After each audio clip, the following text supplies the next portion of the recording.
Hello students, good evening to all of you. So I am going to discuss one of the problem जो कि JEE mains 2022 में LCR circuit से पूछा गया। सो यहाँ पर क्वेश्चन में पूछा गया है to increase the resonant frequency in LCR circuit what we have to do. हमें यहाँ पर चार ऑप्शन देके रखा है। तो इस क्वेश्चन का जो सही आंसर है वो है another capacitor should be added in series with the first capacitor. तो स्टूडेंट बेसिकली ये आंसर क्यों है, एज वी नो दैट कि जो रेजोनेंट फ्रीक्वेंसी है उसका फॉर्मूला है 1/√LC। सो हमें यहाँ पर ओमेगा को बढ़ाना है, रेजोनेंट फ्रीक्वेंसी को बढ़ाना है। सो जैसे पहली ऑप्शन है source frequency should be increase, last है इट शुड बी डिक्रीज। तो सोर्स फ्रीक्वेंसी इंक्रीज डिक्रीज करने से हमारे ओमेगा के इंक्रीज और डिक्रीज पे कोई असर नहीं पड़ेगा।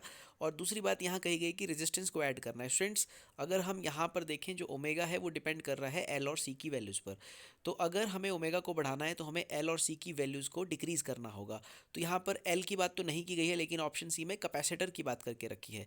तो अगर हम यहाँ पर कैपेसिटेंस की वैल्यू को जो है वो अगर डिक्रीज कर दें तो हमारे पास ओमेगा का वैल्यू इंक्रीज़ कर जाएगा। तो हमें यहाँ पर सोचना है कि कैपेसिटेंस को हम जो है डिक्रीज़ कैसे कर पाएँ।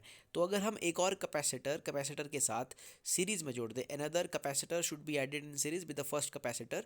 अगर हम कैपेसिटर्स को सीरीज़ में ऐड करते हैं तो कैपेसिटेंस जो है वो रिड्यूस हो जाता है। तो एक कैपेसिटर को और ऐड करेंगे सीरीज़ में, जिसकी वजह से जो सी का वैल्यू है वो रिड्यूस कर जाएगा और अल्टीमेटली ओमेगा का वैल्यू इंक्रीज कर जाएगा, बिकॉज सी यहाँ पर डिनोमिनेटर में है। तो हमें डिनोमिनेटर को कम करना है ताकि हमारा न्यूमरेटर यानी कि ओमेगा इंक्रीज कर पाए। तो सी को डिक्रीज करने के लिए हमें एक और कैपेसिटर सीरीज़ में जोड़ना होगा। सो इस वजह से हमारा जो आंसर है वहाँ पर है option C there. So another capacitor should be added in series with the first capacitor. Thank you.